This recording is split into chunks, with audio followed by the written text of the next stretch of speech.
Graças a Deus, mais uma oportunidade que Ele me concede poder voltar a comunicar com vocês. Neste momento nós estaremos postando aí o comentário da primeira lição de uma série de lições desse último trimestre aí da CPAD do ano de 2019, o quarto trimestre. As lições desse trimestre são lições bastante importantes que vai nos dar a possibilidade de podermos estar estudando o governo divino em mãos humanas, liderança do povo de Deus em 1º e 2º Samuel. Então nós estaremos estudando aí 1º e 2º Samuel, onde está retratando aí o governo divino em mãos humanas, quando Deus ele permite à nação de Israel ter um rei, e aí nós estaremos tendo a oportunidade de meditar um pouco sobre o governo divino em mãos humanas. São lições muito importantes, uma série aí de 13 lições, onde nós teremos aí a oportunidade de aprender aquilo que Deus tem para nós nessas lições. A lição de número 1 vai estar abordando o conhecimento, ou conhecendo os dois livros de 1º e 2º Samuel, que é a lição de hoje. A lição de número 2 fala sobre o nascimento de um líder profético em Israel. A número 3, a chamada profética de Samuel. A número 4, a degeneração da liderança sacerdotal. A número 5, a instituição da monarquia em Israel. A número 6, a rebeldia de Saul e a rejeição de Deus. A número 7, Davi é ungido rei. A lição de número 8, o exílio de Davi. Lição número 9, o reinado de Davi. A lição de número 10, o pecado do homem segundo o coração de Deus.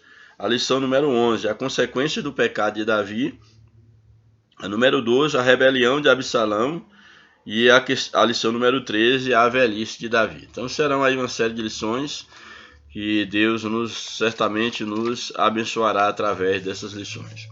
A lição de hoje, como é uma lição mais introdutória, nós vamos estar apresentando um pouco sobre os dois livros que estarão, as lições girarão em torno deles, que é o livro de 1º e 2º Samuel. Então o título da lição, número 1, de 6 de outubro, é exatamente isso: conhecendo os dois livros de Samuel, o 1º e o 2º livro de Samuel. 1 Samuel, capítulo 1, verso 18, é o nosso texto áureo da nossa lição. Nos diz o seguinte: disse ela: ache a tua serva graça em teus olhos. Assim a mulher se foi em seu caminho, comeu, e o seu semblante já não era triste. Aqui nos fala de Ana, quando Ana, ela com amargura de espírito, ela orava ali no templo, e ali o profeta Eli até havia como se estivesse embriagado, e ela então diz que derrama a sua queixa perante o Senhor, e Deus então ali, ele libera uma palavra através de Eli, é liberada uma palavra de bênção para a vida de Ana.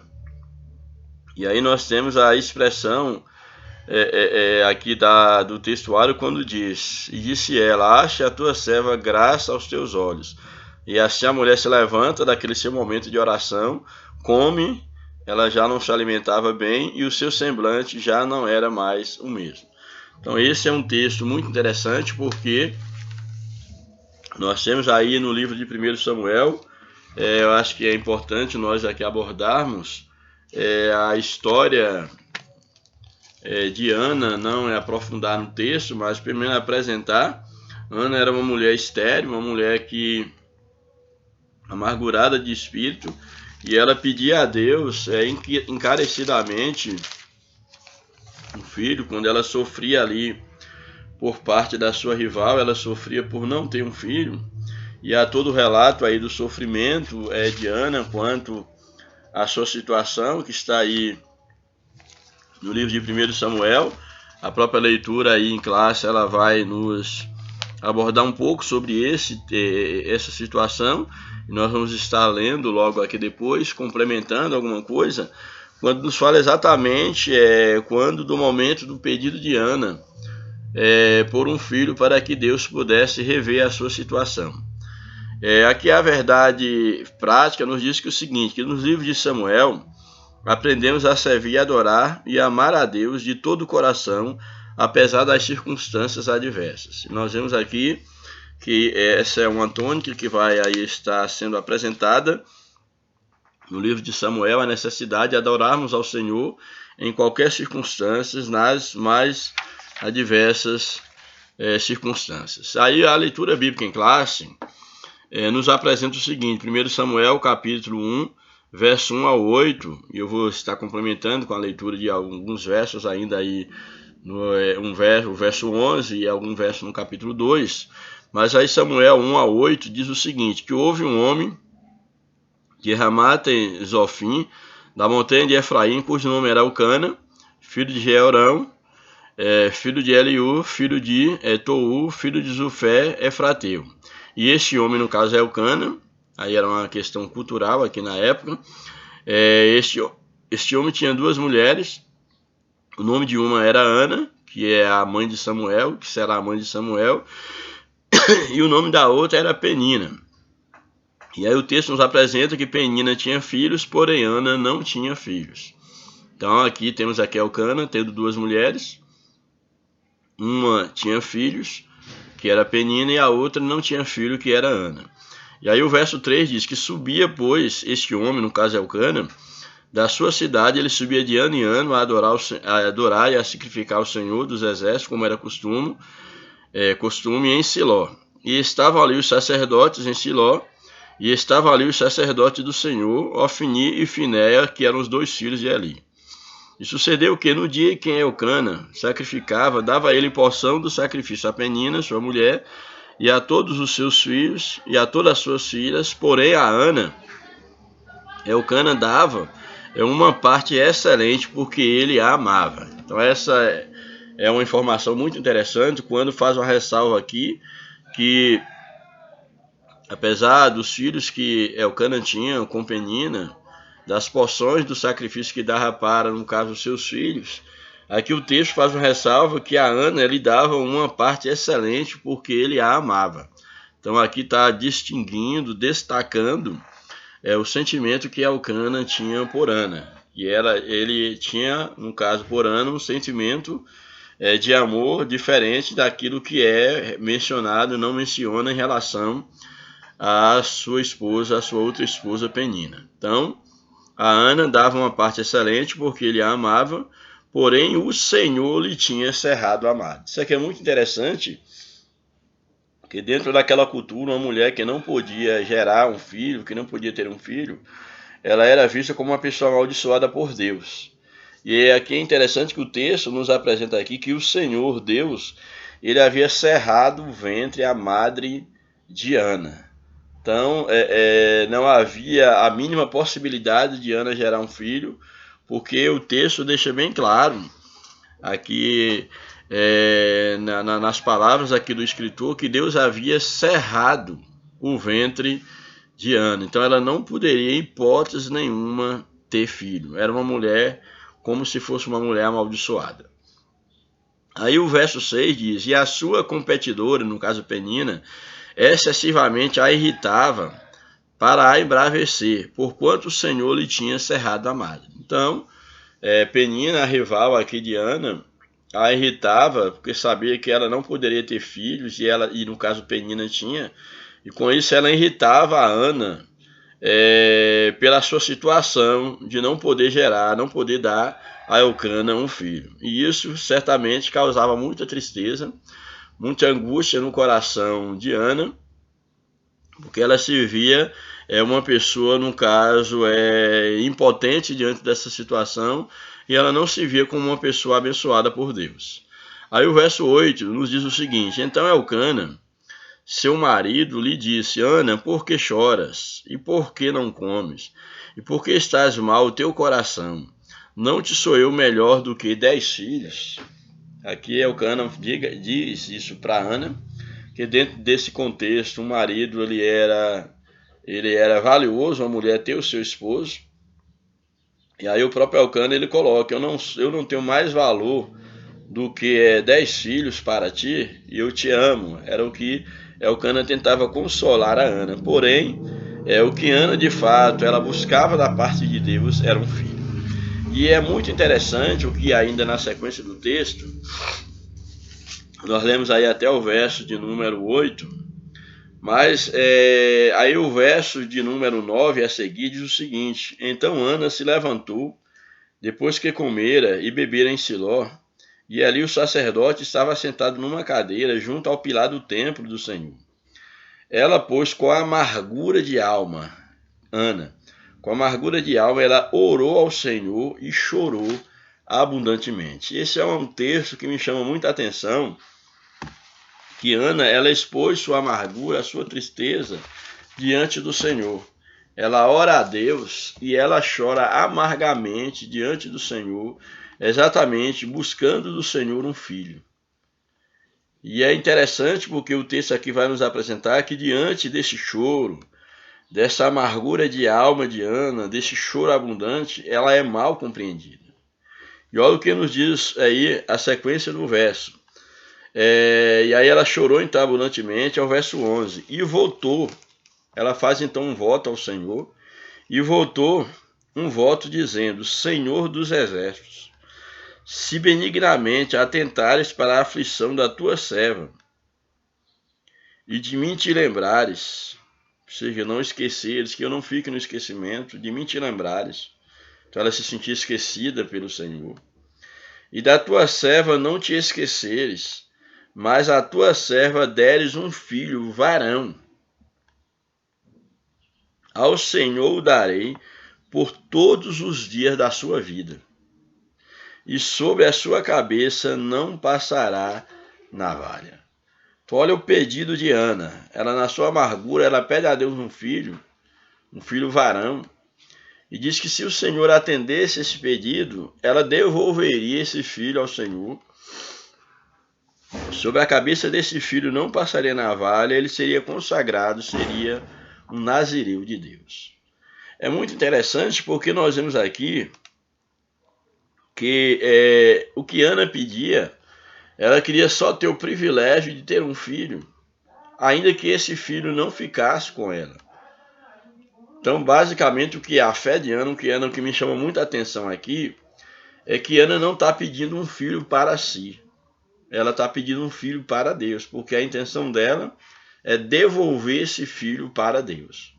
Então isso é muito interessante, por quê? Porque muitas das vezes, quando nós nos colocamos diante de Deus para pedir algo, às vezes até não recebemos, porque nós queremos pedir para o nosso bel prazer. E às vezes o muito quando nós fazemos é dar parte daquilo que nós pedimos para Deus.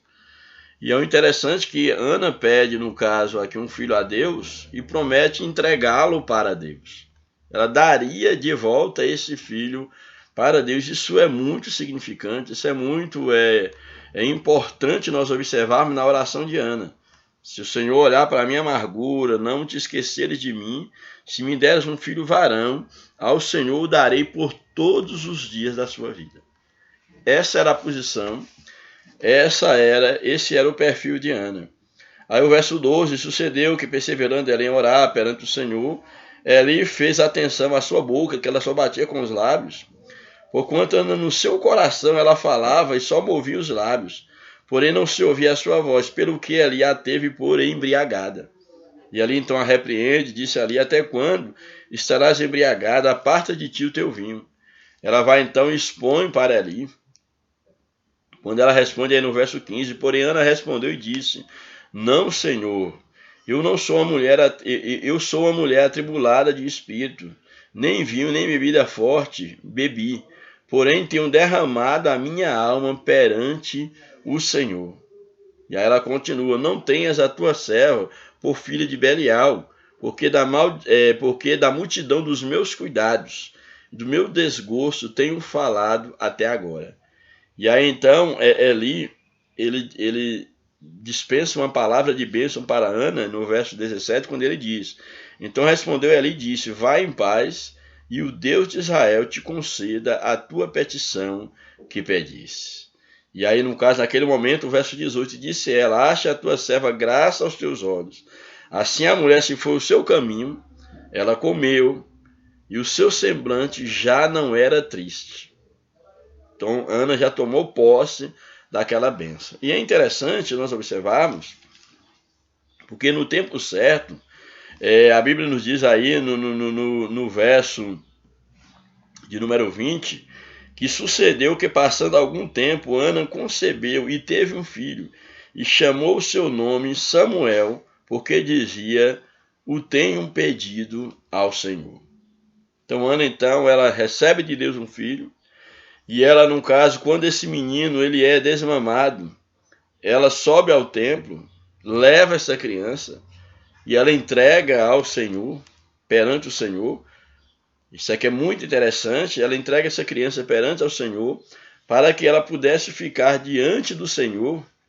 E é muito interessante porque nós vamos perceber o que o Senhor ele fez em decorrência da atitude de Ana. Deus dá a Ana um filho, ali ela devolve esse filho ao Senhor, ela entrega esse filho no tempo certo, entrega ele ao Senhor para que ele pudesse ficar diante da casa do Senhor para exercer o ministério ali sacerdotal, para exercer o ministério na casa do Senhor. E é interessante o que Deus faz na vida de Ana, aí no capítulo 2 aí de 1 Samuel, o verso 21. Ana, grave isso. Ana pediu ao Senhor um filho, com a promessa de que devolveria esse filho ao Senhor. E ela cumpriu com o seu voto. E agora aí no verso 21 do capítulo 2, nós temos o seguinte: visitou, pois, o Senhor a Ana novamente. Visitou, pois, o Senhor a Ana, e ela concebeu, e ela teve 3 filhos e 2 filhas, e o jovem Samuel crescia diante do Senhor. Olha que coisa importante. Ana, ela pede um filho para Deus, ela cumpre com o seu voto, e Deus agora a visita, depois dela ter cumprido esse seu voto, no tempo determinado, Deus a visita várias vezes. Deus abre a sua madre, e a Bíblia nos apresenta que ela teve mais 3 filhos e 2 filhas. Uma mulher que era estéril, que sofria pela sua concorrente, por ela não ter filho. Ela pede a Deus um filho, prometendo devolvê-lo para Deus, e ela cumpre com o seu voto, e Deus agora dá a ela mais 5 filhos. Então Deus honrou a fé e a atitude de Ana. Então eu fiz questão de ler esse texto para mostrar o contexto em que Samuel surgiu, e também para mostrar a atitude de Ana diante de Deus quanto à petição de um filho que ela consagra para Deus. E aí, como diz o final do verso 21, e o jovem Samuel crescia diante do Senhor. Louvado seja o nome do Senhor. Bem, essa é a apresentação aí da história de Samuel. Agora nós vamos para a lição, aí para o comentário da lição. Aí já indo para a introdução, lembrando que as lições desse trimestre, as lições, o comentarista dessa lição é o pastor Ziel Gomes, que é escritor, é conferencista, é bacharel em teologia e direito e graduado em filosofia. Então essa é alguma das credenciais aí do comentarista dessa lição. A introdução da lição nos apresenta: nesse trimestre estudaremos os livros históricos de 1 e 2 Samuel. Veremos que eles mostram como Deus escolhia homens para reinar sobre Israel. A partir de sua personagem principal, os seus personagens principais, que eram no caso Samuel, Saul e Davi, perceberemos que os líderes do passado não eram infalíveis. Eram homens que foram escolhidos por Deus, mas homens que tinham as suas dificuldades, não eram homens perfeitos. Deus ele escolhe homens comuns para poder capacitá-los e usá-los, no caso, na sua obra. Aí o primeiro ponto da lição nos apresenta o contexto histórico de 1 e 2 Samuel. Aqui estarei lendo mesmo, que é um contexto histórico. A originalidade de Samuel. Originalmente, os livros de 1 e 2 Samuel, isso no caso, na sua origem, eles pertenciam a uma só obra, não eram 2 obras. Era apenas um livro só, o livro de Samuel. Então, originalmente, os livros de 1 e 2 Samuel formavam uma só obra, assim como também eram os livros de 1, 2 Reis, 1 e 2 Crônicas. Os livros de 1 e 2 Samuel formam uma narrativa que trata da história de Israel a partir de sua entrada em Canaã. Então o livro vai narrar, né, a história de Israel a partir da sua entrada em Canaã, aí no século 12 a.C., começa a narrar desse período até o cativeiro babilônico, aí de 587 a 586 a.C. Eles não são apenas registros de fato, então o livro de Samuel apenas não registra fatos de pessoas do passado, mas são a palavra de Deus, que por sua vez é indispensável para o nosso ensino, para a nossa edificação, para a nossa consolação. Então aí é um pouco sobre a originalidade do livro de Samuel, mostrando aí o contexto histórico da escrita deste livro. O subtópico 2, os personagens principais do livro. Há várias personagens importantes nesse livro, mas dentre elas, 3 se destacam, que é exatamente a figura de Samuel, esse profeta dado a Israel, esse profeta aí que vai estar profetizando aí em todo esse período, que vai estar ungindo o primeiro rei de Israel, que é Saul. Então temos aí Samuel o profeta, temos Saul, que é o primeiro rei de Israel, a outra personagem importante, e a Davi, que é esse rei, esse homem segundo o coração de Deus. Então a partir desses homens, os livros de Samuel, como os demais livros da Bíblia, evidenciam o cuidado especial de Deus, bem como suas disciplinas, justiças e misericórdia, a fim de polir a vida dos reis e do povo hebreu conforme seus propósitos. A partir desses homens, nós vamos ver como Deus trabalhou na vida do seu povo, dirigindo, polindo, disciplinando e guiando o seu povo. Aí o subtópico 3 desse ponto nos apresenta o propósito de 1º e 2º Samuel. O propósito de 1º e 2º Samuel, qual é o propósito desse livro? É relatar a história do reinado de Israel, partindo do estado de anarquia, como está no livro de Juízes 21-25, que diz que naquela época, naqueles dias, já no final aí do período dos juízes, naqueles dias ainda não havia rei sobre Israel, e cada um fazia o que lhe parecia. Então, num período de anarquia, onde não havia um governo, onde cada um fazia aquilo que achava melhor. Imagina um povo numa situação como essa, onde cada um faz aquilo que acha melhor aos seus olhos. Então, esse é considerado um período de anarquia. Então, o livro de 1º e 2º Samuel vai relatar a história do reinado, partindo desse estado de anarquia para o da monarquia, no caso teocrática, que é um monarca que vai governar sendo separado por Deus, e nós temos aí já o relato no caso de Saul sendo separado por Deus para guiar o povo. Então, uma das lições mais preciosas que esses livros nos ensinam é que o obedecer é melhor do que sacrificar. É uma das lições que nós tiramos do livro de 1º e 2º Samuel, a necessidade do rei e do povo obedecer a Deus. Porque para Deus é mais importante, tem mais valor a obediência do que qualquer sacrifício. Então, quando o povo ele desobedecia a Deus, mesmo que eles quisessem oferecer sacrifícios para Deus, mas a desobediência era exatamente a causa da punição da parte de Deus em relação ao povo. O povo caía nas mãos dos inimigos exatamente por causa da desobediência e, em especial, o pecado da idolatria. Bem, nós temos aí o segundo tópico da lição, que é a autoria e data do livro, título e autor, primeiro subtópico. O nome de Samuel significa, qual o significado do nome de Samuel? Significa nome de Deus.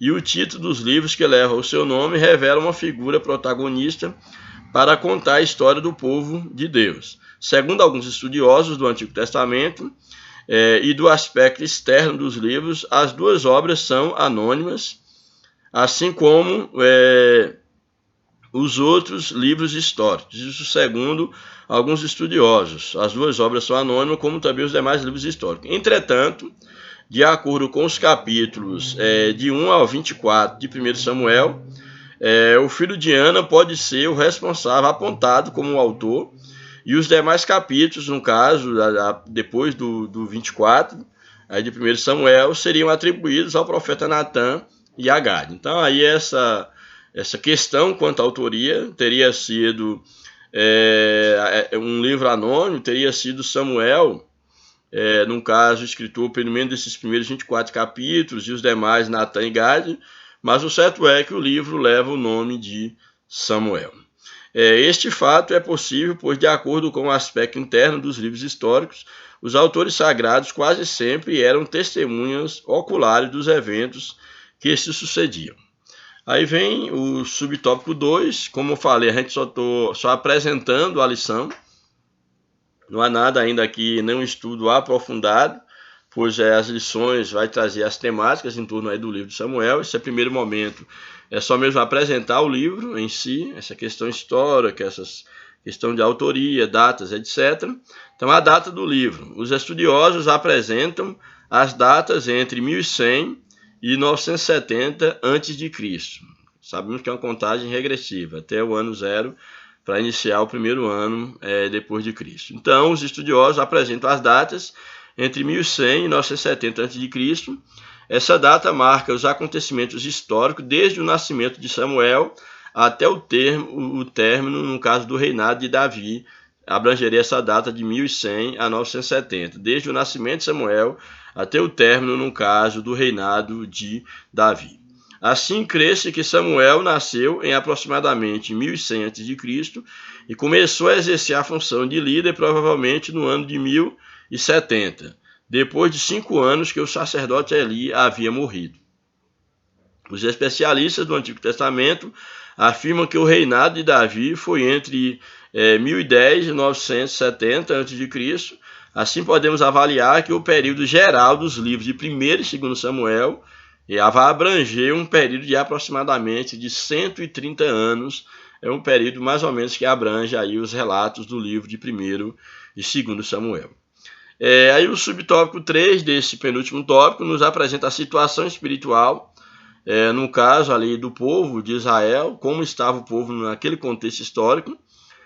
Samuel cresceu em Siló. Neste lugar praticava-se os mais degradantes pecados pelos filhos dos sacerdotes Eli. Era um contexto onde os filhos de Eli estavam em pecado, haviam distanciado de Deus, e o pai, no caso, era conivente, não punia os seus filhos. Então, nós vemos aí então que havia ali os pecados dos filhos de Eli. A idolatria e a moralidade eram os pecados dominantes da nação. Em Israel, o sacerdote do povo era Eli, mas ele se deixou levar pelos filhos, honrando os filhos mais do que a honra que ele deveria dar ao Senhor. Isso é muito perigoso. Eli, ele passava a mão pela cabeça dos filhos, os honrando mais do que ao próprio Senhor. Ele não lhes aplicou a disciplina necessária, mesmo sabendo de todos os atos pecaminosos dos seus filhos, ele não os punia. Esse quadro desolador gerou consequências espirituais irreparáveis ao povo de Israel. Consequências irreparáveis. A religiosidade aparente, espiritual, era uma religiosidade aparente, uma espiritualidade superficial e um sacerdócio totalmente descomprometido com Deus. Esta era a situação, este era o contexto histórico quando Samuel, então, ele surge. Então, era um momento de uma indiferença espiritual muito grande, uma religiosidade aparente, uma espiritualidade superficial e um descompromisso do sacerdote diante de Deus, daquele sacerdote naquele contexto. E uma vez que o sacerdote ele não tinha um compromisso com Deus, necessariamente levava o povo também a estarem distantes de Deus. Aí o tópico 3 da lição nos apresenta a teologia dos livros de Samuel. E que Samuel apresenta quais são as teologias. Temos aqui profecias cumpridas no livro de Samuel. Eruditos concordam que há ensinos robustos na estrutura textual dos livros de 1º e 2º Samuel. Por exemplo, profecias cumpridas na história e mudanças que ocorreram na estrutura social da nação estão patentes. Por exemplo, 1 Samuel 7 nos fala exatamente sobre a exortação do povo ao arrependimento, e aí a vitória que eles acabaram tendo da parte de Deus contra os filisteus. Isso é profetizado. Também no capítulo 12, Samuel profetiza sobre a rejeição do povo, que eles haviam rejeitado, quando eles rejeitaram a Samuel, eles estavam também rejeitando ao próprio Deus, e quais seriam as consequências de terem impedido um rei. Samuel então fala muito bem quais seriam as implicações deles terem rebelado contra Deus e pedir um rei como as demais nações. Também aí no capítulo, no 2 Samuel 17, capítulo 17, fala também, retrata a questão do conselho de Aitofel e usar para Absalão, e fala também da vitória que Davi teve sobre o seu filho Absalão, que havia se rebelado contra ele. Então, só algumas mensagens, algumas profecias que foram cumpridas aí no livro de Samuel, profetizadas pelo profeta Samuel. Aí o subtópico 2, em busca de um rei. Samuel era um líder preocupado com o crescimento espiritual da nação. Por isso, ele estava presente no momento em que o povo israelita pedia para si um rei. Era nesse momento, nesse contexto, quando o povo queria um rei, como as demais nações, foi exatamente no contexto de Samuel, quando ele já está aí quase indo para o fim da sua carreira. Como homem de Deus, Samuel declara a sua sinceridade, a transparência e a retidão no exercício sacerdotal. Ele declara exatamente, ele se mostra como ele era um representante de Deus, como ele foi fiel, como ele foi transparente diante do Senhor na execução do seu ministério. Isso é muito interessante, é o perfil de Samuel, como ele se conduziu diante do Senhor no seu ministério, exercendo de maneira digna. Aí 1 Samuel 12, 1-5 diz: então disse Samuel a todo Israel: eis que ouvi a vossa voz, e tudo quanto me disseste, eu pus sobre vós um rei. Agora, pois, eis que o rei vai diante de vós, e já envelheci e encaneci, e eis que meus filhos estão convosco, e eu tenho andado diante de vós desde a minha mocidade até o dia de hoje.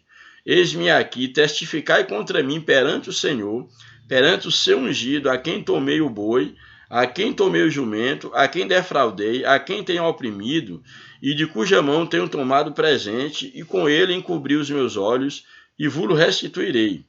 Então disseram: em nada nos defraudaste, nem nos oprimiste, nem tomaste coisa alguma das mãos de ninguém. Então aqui nós temos aqui o testemunho de Samuel, e ele lhes disse: o Senhor seja testemunha, verso 5, contra vós e o seu ungido. Seja hoje testemunha de que nada tendes achado na minha mão. E disse o povo: seja testemunha. Então, temos aqui exatamente o perfil de Samuel, que ele procurou andar diante de Deus, ele procurou viver para o povo. E agora, uma vez que o povo, eles buscavam um rei, Samuel estava deixando bem claro o seu perfil, a sua sinceridade, a sua retidão na condução do povo, enquanto um guia deste povo, enquanto juiz deste povo, e agora mostrando as responsabilidades que eles teriam e as consequências, as implicações que eles teriam agora por estarem pedindo o rei. Assim ele pediu ao povo que considerasse que o Altíssimo havia feito por ele, mesmo diante do ato da rebelião do povo, que era pedir para si um rei. E aí o último tópico aí da lição nos apresenta os alicerces da dinastia davídica. Nos capítulos 7 de 2 Samuel, ao estabelecimento profético da dinastia de Davi. Nós não vamos comentar, porque nós iremos ver isso nas lições subsequentes, mas no capítulo 7, vamos ver aí, no caso, a dinastia, aí no caso de Samuel, como a lição nos coloca, no capítulo 7, 2 Samuel, ao estabelecimento profético da dinastia davídica, ou de Davi. Ela surge pela ordem do Senhor, que era um homem que Deus levantaria segundo o seu coração, já que Saul não foi fiel a Deus, Deus levantaria Davi, um homem segundo o seu coração. A Bíblia mostra que não obedecer à vontade de Deus levou muitos reis a tornarem-se escravos, deportados e depois assassinados, como aconteceu com Joaquim, com Zedequias. Assim, a quebra da aliança no período monárquico trouxe graves consequências para o povo de Deus. O templo foi destruído, assim como as muralhas da cidade, e os israelitas foram humilhados em terras estranhas. Então, o livro, como já falei aqui, a proposta da lição aqui é mais uma visão panorâmica, mas no livro de Samuel nós veremos nas próximas lições esse assunto de maneira mais aprofundada, e eu espero que tenha despertado em você o interesse por um livro tão importante como esse. E aí o último tópico da lição nos apresenta Samuel, o divisor de águas. Primeiro subtópico: um momento de crise espiritual. Samuel aparece no cenário bíblico, velho-testamentário, num momento de grande crise espiritual, a crise ali do sacerdócio. O trabalho desse servo do Senhor não seria fácil, pois ele desempenharia um papel fundamental na transição do período dos juízes para o período da monarquia, já que o último juiz, então, é Samuel. E aí, então, ele vai ser esse último juiz de transição para o período da monarquia, que começa com o rei Saul. Assim, ele orientou o povo para promover a construção de uma unidade nacional e espiritual. O profeta, juiz e sacerdote, que era Samuel, o profeta, juiz e sacerdote Samuel, foi o homem a quem Deus escolheu para falar, julgar e representar a nação, o povo escolhido de Deus. Então Deus havia escolhido Samuel como profeta, como juiz, como sacerdote, para poder falar diante de Deus, para ser a boca de Deus também diante do povo. Tanto ele era o representante do povo diante de Deus, como era o representante de Deus diante do povo. E foi a Samuel que Deus deu exatamente essa responsabilidade em um momento de crise espiritual da nação de Israel. Subtópico 2, o líder Samuel. Samuel fechou o ciclo do juiz, como falei, foi o último juiz. Ele contribuiu grandemente para a nação de Israel ao estabelecer os alicerces do ofício profético. Eles estabelecem os alicerces ali do ofício profético que se seguiria. Ele preservar o sacerdócio e estruturar a base espiritual do sistema monárquico. Então, Samuel, ele é um divisor de água quanto a solidificar as bases do ofício profético, como também preservar o sacerdócio e a estrutura, uma base espiritual para o sistema monárquico, de ensinamento de como o monarca deveria se conduzir diante do povo e diante de Deus. Posteriormente, profetas mais novos herdariam o modelo espiritual deixado por Samuel, bem como todo o conjunto de conselhos para a casa de Israel.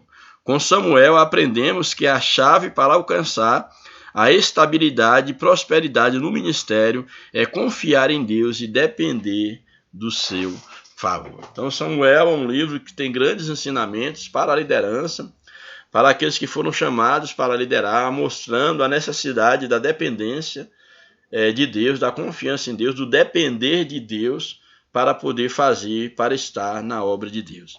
E, finalmente, a conclusão da nossa lição nos apresenta os livros de 1º e 2º Samuel, apresentam a narrativa histórica da transição do período dos juízes para a monarquia dinástica.